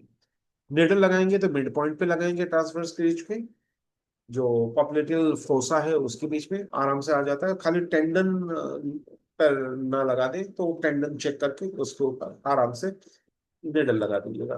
ट्यूब के मार्फत लगाने से, जिसको इंसर्टर कहते हैं, जो प्लास्टिक का ट्यूब होता है इंसर्टर होता है, उसके थ्रू लगा दीजिए, आराम से लग जाएगा। रूट याद रखना है आपको, क्योंकि इस रूट पर जब क्रॉनिक केस में पेशेंट शिफ्ट होगा तो आपको इस टाइप के पॉइंट की जरूरत पड़ेगी। फिलहाल मेरे को फास्ट रिजल्ट में ये सारे पॉइंट की जरूरत नहीं है, लेकिन जब पेशेंट क्रॉनिक में आएगा तो उसको ये सारे पॉइंट की जरूरत पड़ेगी। जैसे उस समय मैंने बताया था ना, तो UB36 और UB40 के बीच आपको पॉइंट लेने के लिए बताया था। तो यहाँ पर देखिए वो पॉइंट नजर आ रहा है, ठीक है, ये वाला पॉइंट होगा। तो अब यहाँ अगर बैक पेन हो तो कंबाइनेशन GB33 का इसमें और इसमें अगर पैडिंग करते हैं तो ये दो पॉइंट इस्तेमाल होगा। और अगर लेटरल साइड में गैट हो तो वहां पर हम ये पैडिंग जो होगा वो यहाँ लगाएंगे, ये दिमाग में रखिएगा। ये अलग से इंफॉर्मेशन दे रहा हूँ क्योंकि जो काफी लोग काफी अच्छा क्लिनिकल काम कर रहे हैं उनके बड़े काम की चीज है। तो ये सारी जो नीचे के पॉइंट्स है ये सारे आपको, जब क्रॉनिक हो जाए पेशेंट और एक बार हम उनको बेड से उठा दें, चलने लायक बना दें, दुकान जाने लायक बना दें, ऑफिस में काम करने लायक बना दें, तब फिर ये सारे पॉइंट की जरूरत पड़ेगी। तो ये पढ़ कर रखिएगा, फ्यूचर में काम आएंगे आपके। तो UB40 आपके लोकेशन आपको मालूम पड़ गया, बड़ा आसान सा है। तो इसका इस्तेमाल ब्लड लेटिंग के लिए और निडल के लिए हम दोनों करेंगे। और पैडिंग के लिए जैसे मैंने आपको बताया 36, 37 और 40। तो आप अंगूठे को जब सरका के ले जाएंगे तो ये आराम से 37 पे ही अटक जाता है। गन से करेंगे तो गन भी यहाँ अटक जाता है। तो ज्यादा करके हम लोग गन की होल्डिंग पोजीशन जो बनाएंगे, या मैनुअल अगर हम मसाज भी देते हैं ऑयल का, तो ये दो पॉइंट बड़े इंपॉर्टेंट होते हैं, वो 36 और 37 UB मेरिडियन का। 40 पे हम खाली ब्लड लेटिंग या सिंपल लेटलिंग करते हैं, यहाँ पर बॉक्सर वगैरह नहीं करते। जैसे मैंने अभी थोड़ी देर पहले आपको काफ रिलीज करने के लिए बोला था, तो काफ रिलीज में याद रखिएगा कभी भी हम बीच में से पहला स्ट्रोक स्टार्ट नहीं करेंगे, वरना पेन बढ़ जाएगा। हम एक साइड ऐसे चलेंगे, दूसरी साइड ऐसे चलेंगे। अगर पैड भी आप लगाएंगे तो याद रखिएगा ये थोड़ा सा बाहर की तरफ कवर करते हुए लगाइएगा, यहाँ मत लगाइएगा, वरना पेशेंट को क्रैम्प्स आ जाएंगे। मैंने लाइव वीडियो आप लोगों को दिखाया था, मैंने पहले ही बता दिया था कि अभी देखिए मैं मशीन चालू करूंगा, पेशेंट को जबरदस्त क्रैम्प्स आ जाएगा, और पेशेंट को क्रैम्प्स आ गया था। तो अगर बाई चांस आपके यहाँ काम करते हुए पेशेंट को क्रैम्प्स आ जाए तो कुछ नहीं करना है आपको, घबराना नहीं है। पेशेंट को या तो पैर पे खड़े कर दीजिए तो क्रैम्प्स चला जाएगा, या पेशेंट के पैर के पंजे को आगे की तरफ खींच लीजिए, उसके बॉडी की तरफ, उसके दूधी की तरफ पैर के पंजे को आपको खींचना है, यानी इधर की तरफ खींचना है। तो उनका क्रैम्प्स चला जाएगा। मशीन को बंद कीजिए, पैर को सीधा कर लीजिए या पेशेंट को खड़ा कर दीजिए, बस आपका काम हो गया। ठीक है। और एडी की इश्यूज हम आगे चल के करेंगे, तो उसमें हमको 56 और 57 की जरूरत पड़ेगी। ठीक है, तो ये ध्यान रखेगा।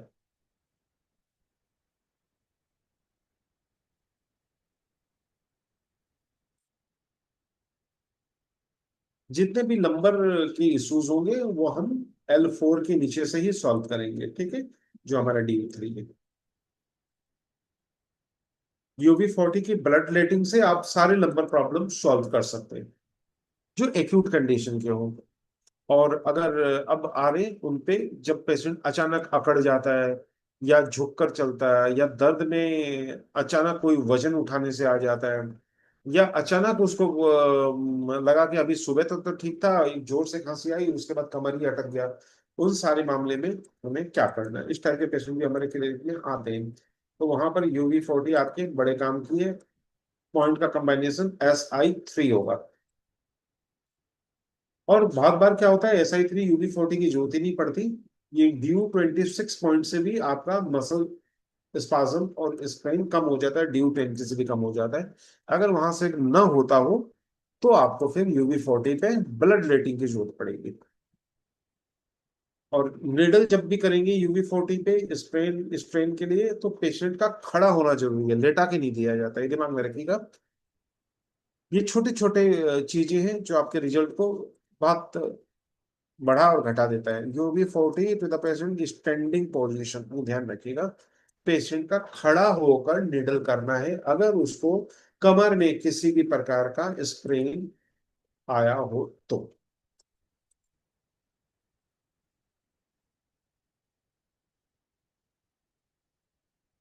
अगर घुटना दर्द आपके अंगूठे की तरफ बढ़ रहा हो, साइटिका में, कमर दर्द में, नर्व कंप्रेशन में, डायबिटिक में, विटामिन डी, B12 की कमी में, बहुत बार क्या होता है हम लोग डिफरेंस नहीं कर पाते, या समझ लीजिए यूरिक एसिड बढ़ने से भी बहुत बार हमको मालूम नहीं रहता है क्या करना है। जब तक उसका डायग्नोसिस नहीं होता तब तक के लिए हम कुछ चीजें कर सकते हैं। एक तो UB40 का इस्तेमाल हम नीडल में और प्लस ब्लड रेटिंग में इस रिजल्ट को देने के लिए भी करते हैं।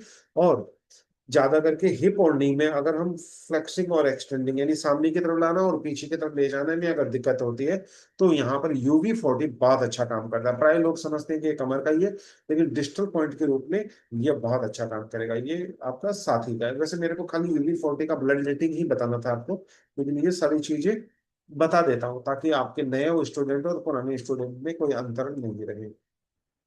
और नंबर के जितने भी इशू है उसका कमांड पॉइंट जो है UB40 है। उसका डिजिटल पॉइंट जो होता है, एक डिजिटल पॉइंट होता है और एक कमांड पॉइंट होता है। ये डिजिटल और कमांड पॉइंट दोनों है UB40 नंबर के किसी भी इशू के लिए। तो कमर में कहीं भी कोई इशू आए तो वहां पर आप UB40 को UB11 के साथ कंबाइन करके अच्छे रिजल्ट दे सकते हैं। UB40 नंबर से रिलेटेड जितनी भी समस्या है, ये नहीं देखनी कि क्या समस्या है, चाहे वो रिमोटाइड वाला हो, चाहे ऑर्थोपेडिकल हो या न्यूरोलॉजिकल हो, सब में UB40 का इस्तेमाल हम करते हैं। कहाँ ब्लड लेटिंग करना है और कहाँ निडल करना है वो पेशेंट के कंडीशन पे वेरी करता है। अगर पेनफुल कंडीशन हो, रेडियस कंडीशन हो, मूवमेंट को रिस्ट्रिक्ट करके रखा हो तो वहां पर हम ब्लड लेटिंग करते हैं, और बाकी जगह में हम निडल करते हैं। यहाँ पर निडल के साथ आप मशीन का प्रयोग कर सकते हैं, नहीं तो एक ऊपर से प्रेशर का जो आपका पल्सर है, उसका प्रयोग आप कर सकते हैं। जितने भी प्रकार के कमर दर्द है उसमें हम इसका प्रयोग करेंगे। इसलिए ब्लड लेटिंग का भी मैं इसमें साथ में बता देता हूँ। UB40 का ब्लड लेटिंग मैं सिखा चुका हूँ, तो सारे पुराने लोग जो तरीके बताए उससे कीजिएगा, और नए लोग को जैसे भी आता है वैसे कीजिएगा। नंबर स्प्रेन से लेकर कमर के कोई भी काम के लिए ये ड्राई कप है जो साइड में मैं दिखा रहा हूँ। ड्राई कप से आपको ब्लड लेटिंग करना है, फ्यू ड्रॉप्स ही निकालना है, बहुत ज्यादा नहीं चाहिए हमें। ये ज्यादा करके हम लोग सीवियर या एक्यूट केस में ही हम लोग करते हैं। पहले अगर पेशेंट एकदम मूव नहीं कर सकता है तो पेशेंट को हम खड़ा नहीं करते, उसको हम लेटा कर ही करते हैं। साइड लेटा लेते हैं और उसके बाद ये करके उसके बाद पैर का ची मोबिलाइजेशन करते हैं। उसके बाद फिर हम लोग क्या करते हैं, एक प्रकार की कमर में विशेष निडलिंग होती है जो एडवांस निडलिंग मैंने दिल्ली में बताया था वो करते हैं। और उसके बाद पेशेंट खड़ा होने लायक बनता है। जैसे मैंने आपको बताया था कि कल वाला जो मैंने बताया था वो खड़ा होने के बाद की स्थिति है, लेकिन कुछ पेशेंट ऐसे आएंगे वो बेड से नीचे ही नहीं उतर पाएंगे, तब आप क्या करेंगे? तो वहां की चीजें यहाँ से सॉल्व होगी। तो कुछ पेशेंट ऐसे होंगे जो बिस्तर से भी करवट बदलने में भी उनको दिक्कत आएगा, या बेड से नीचे उतर के आपके ट्रीटमेंट बेड तक भी वो नहीं चल पाएगा। मिलेंगे, काफी पेशेंट ऐसे मिलेंगे। तो वहां पर बेड के ऊपर ही लेटे लेटे में ही हमको UB40 का करना है। तो आपको दिमाग रखना है यहाँ पर UB40 लेटा के करना है। फिर उसके बाद उसका ची का मोबिलाइजेशन होगा। उसके बाद उसके कुछ मसल्स के कुछ विशेष पॉइंट होते हैं वो हम करेंगे। वो नेक्स्ट क्लास में मैं और डिटेल में बताऊंगा। तो वो एडवांस वर्जन है, तो उस पर हम करेंगे। फिर पेशेंट बेड से नीचे उतरकर ट्रीटमेंट बेड तक आने लायक होगा, वहां पर फिर हम ये ट्रीटमेंट करेंगे। तो ऐसे में क्या होता है, पेशेंट को 2 से 3 बार ट्रीटमेंट देने की जरूरत पड़ जाती है हमें। और सिंगल सिटिंग में भी लगभग 80% पेशेंट को आप बेड से उतार के ट्रीटमेंट बेड पर लाकर उनके पैरों पे चलाकर बाकायदा नेक्स्ट डे के रिजल्ट के लिए उसको बुला सकते हैं। वो फिर अपने पैर पे ही चलकर आएगा, उसको किसी सहायता की जरूरत नहीं पड़ेगी। 1 ड्रॉप से 2 ड्रॉप ब्लड जो होता है पर पंचर पे काफी होता है। लोग क्या करते हैं, कप भरने को कपिंग समझते हैं, नहीं, 2-4 बूंद भी निकल गया वो काफी है। इसलिए बहुत ज्यादा ब्लड निकालने के चक्कर में मत रहिएगा। प्लस ये चीजें मैं कहता हूँ अलग अलग साइज के कप्स होते हैं, लोगों ने ये बड़े कप ही ज्यादा इस्तेमाल किए। और मैंने आपको बताया था कि हमें पर्टिकुलर कप चाहिए, तो ये 3 जो है हमारे लिए जितने छोटे उतने अच्छे। ठीक है, तो ये सारी चीज आपको पता है। और इस वक्त नीलम ने काफी अच्छे सुंदर से कप दिए थे, अब मुझे याद भी आ गया, मैंने बोला भी था उसको मुझे भी भेजना है। तो नीलम मुझे भी भेज देना वो, काफी प्यारे से थे तो वो रखने में भी अच्छे हैं। तो ये कप हम रीयूज नहीं करते, एक पेशेंट का जो कप होता है यूज एंड थ्रो करते हैं, क्योंकि किसी भी प्रकार का हम इन्फेक्शन नहीं लेना चाहते, खुद भी नहीं लेना चाहते और पेशेंट को भी नहीं देना चाहते। तो ब्लड डोनेटिंग के जो भी कप्स होते हैं वन टाइम यूज पे ही होते हैं, तो पेशेंट इसका पे करता है, इसलिए ज्यादा टेंशन नहीं होता है। तो याद रखिएगा, सिंगल यूज, साइज मैटर्स, ये साइज जो है वो ध्यान रखना है, प्लस ड्रॉप मैटर्स, बहुत ज्यादा ब्लड नहीं चाहिए हमें, फ्यू ड्रॉप्स एनफ है। तो UB40 में प्राय लोग समझते हैं कि हमको जहां UB40 है वहीं लेना है, तो बिल्कुल बीच में जरूरत नहीं है, जहां जहां से हमको ब्लड मिल सकता है वहां से लेंगे। एक दायरे में लेते हैं, इसी दायरे में लेते हैं, तो दायरा ले लीजिए तो भी आपका काम हो जाएगा। लेकिन वो दायरा में ये देखिएगा, ज्यादा करके हम यूवी मेरिडियन के पास से लेने की चेष्टा करेंगे। कोई अगर यहाँ मिल रहा है तो नहीं लेंगे, यहाँ मिल रहा है तो नहीं लेंगे, हम यूवी मेरिडियन के पास से लेने की चेष्टा करेंगे, जितना पास उतना अच्छा है। प्रिक एंड ब्लेड, बस प्रिक कीजिए। और सुपरफिशियल वेल से लेते हैं, बहुत डीप में नहीं जाएंगे हैं, सुपरफिशियल वेल से लेंगे।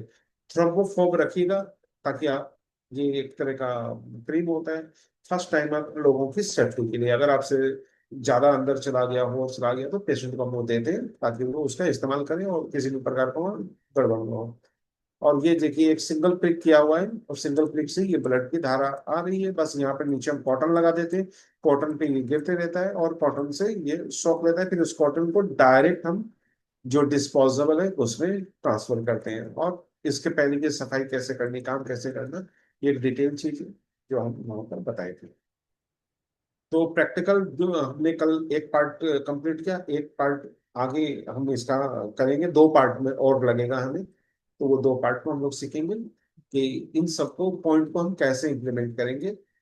ये पॉइंट मैंने यहाँ पर आपको जो बताया है मस्कुलो स्केलेटन के, और भी बहुत सारे पॉइंट हम इस्तेमाल करते हैं, लेकिन फिलहाल इतना ही हम एक बार करेंगे, फिर आगे के पॉइंट और भी उसको आर भी सीखेंगे। अभी बहुत सारे गोल्डन रूल बाकी हैं, वो सारे गोल्डन रूल भी हम phase wise one by one पूरा कंप्लीट करेंगे। ठीक है, एक यूनिट के रूप में लेंगे, सबको अभी मिक्स नहीं करेंगे, नहीं तो क्या होगा कि एक चीज का दूसरा चीज में आप घुसेड़ देंगे, दूसरा का तीसरे में इंप्लीमेंट कर देंगे, तो उससे क्या होगा, रिजल्ट आपका बाधित होगा। तो हमारा मकसद एक्चुअली पढ़ाना नहीं है बल्कि सिखाना है, तो सिखाने की चेष्टा हम आपको कर रहे हैं, तो इसलिए आप लोग ज्यादा से ज्यादा सीखिए, थ्योरी में ज्यादा मत जाइए, प्रैक्टिकल करिए और उसके रिजल्ट खुद महसूस कीजिए। और जो कमी हो वो दूर कीजिए। तो आप जो जो कमियां दूर करेंगे, मैं इसी में वो चीजें आपके साथ साथ कराते चलूंगा। तो मैं मनोज खंडेलवाल लेता हूँ इजाजत। हमारे दो टेलीफोन नंबर है, दोनों टेलीफोन नंबर स्क्रीन पे है, 7002506486, 9435021306। एक बार हम स्लाइड से निकलते हैं, अभी कुछ महत्वपूर्ण बातें हैं वो भी मैं आपको बता दूँ। तो यहाँ पर दो तीन बातें ध्यान रखिएगा कि एक यूनिट को जब तक आप ढंग से नहीं सीखेंगे, दूसरे यूनिट में जंप मार के फायदा नहीं है। अगर आप पेशेंट को चलाना नहीं जानते, तो आगे के सारे एक्यूपंक्चर पॉइंट्स आपके कोई काम के नहीं रहेंगे। अगर पेशेंट का चलाने में और ची के मूवमेंट में गलतियां हो जाएगी, तो वो पॉइंट बहुत साधारण पॉइंट हो जाएंगे, वो फिर 20 दिन में रिजल्ट देंगे, 22 दिन में रिजल्ट देंगे। हमको रिजल्ट इंस्टेंट चाहिए। तो जो चीजें बता रहे हैं उसको थोड़ा सा ध्यान से सुनिएगा। दिखने में सब आसान है, लेकिन ये आसान चीजें ही हमें करनी है, हमें बहुत कॉम्प्लिकेटेड चीजें करनी क्यों है। पेशेंट को सेटिस्फेक्शन देना है, आपको सेटिस्फेक्शन में रहना है। तो आज लंबा क्लास हो गया, इतना ही करेंगे, बाकी चीज हम एक सप्ताह बाद करेंगे। एक सप्ताह तक के लिए आप लोग को जितना चीज बताया था उसका पॉइंट के लोकेशन, मेरिडियन के लोकेशन को परफेक्ट कीजिए। और आप अगर कुछ कर रहे हैं तो उसकी वीडियो भेज दीजिए, तो मैं पहले भी क्लास ले लूंगा, नहीं तो एक सप्ताह का टाइम देता हूँ पूरा प्रैक्टिकल करके आइए। लेकिन एक सप्ताह के बाद फिर क्लास में बैठना नहीं है, जो चीज मैं बता रहा हूँ उसको आपको बताना होगा कि आपने वाकई में पढ़ा है या नहीं पढ़ा है, उसको किया है कि नहीं किया है, सुनकर नहीं सीख पाएंगे। तो जो लोग सोचते हैं हम वीडियो लेके वीडियो देख कर लेंगे, नहीं होता है। इंटरेक्शन जब सामने का होता है तो उसकी बात अलग होती है। और मैं बहुत धीरे धीरे समझा रहा हूँ, बहुत फास्ट गति से नहीं समझा रहा, वरना मैं पेशेंट लेके भी, मेरे पास दूसरा व्हीकल है, पेशेंट लिया, ये नेट यहाँ लगा दिया, 1 मिनट लगा दिया। अब GB30 में कितना टाइम लगना है, 1 सेकंड में लगाया। DU3 में कितना लगना है, 2 मिनट में मैं पूरा ज्ञान भी दे दूंगा और चीजें भी बता दूंगा, 5 मिनट में क्लास हो गया।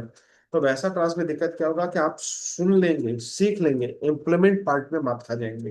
तो मैं चाहता हूँ कि इम्प्लीमेंट वाला पार्ट है उसको स्ट्रॉन्ग कर लीजिए। कोई डाउट, कोई क्वेश्चन आज वाले में तो हैंड रेज कर लीजिए, मैं इसी में ले लेता हूँ। ये वीडियो बंद करने के बाद क्वेश्चन आंसर नहीं होगा। कोई डाउट, कोई क्वेश्चन? नहीं? नीलम?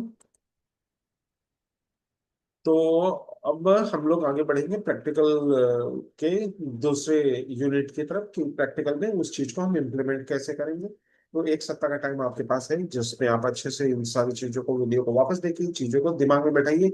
नोट्स मत बनाइए, कोई नोट्स काम में नहीं आएगा, आगे चल के बहुत सारी इंफॉर्मेशन आएंगे, क्योंकि पेशेंट के सामने नोट्स खोल के इलाज नहीं होता है, टाइम वेस्ट होता है। और बहुत साधारण भाषा में एकदम इम्प्लीमेंटेबल इम्प्लीमेंटेबल फॉर्मेट में मैं आपको वन बाय वन बता रहा हूँ, तो मुझे नहीं लगता कि कोई दिक्कत होगी। अगर आप कल्पना कर लेंगे और सोच लेंगे मैं ऐसा ऐसा कर रहा हूँ, तो 3-4 बार में वो सारी चीजें आपको समझ में आ जाएगी। तो हमारे दो टेलीफोन नंबर है, 7002506486 और 9435021306। नमस्कार।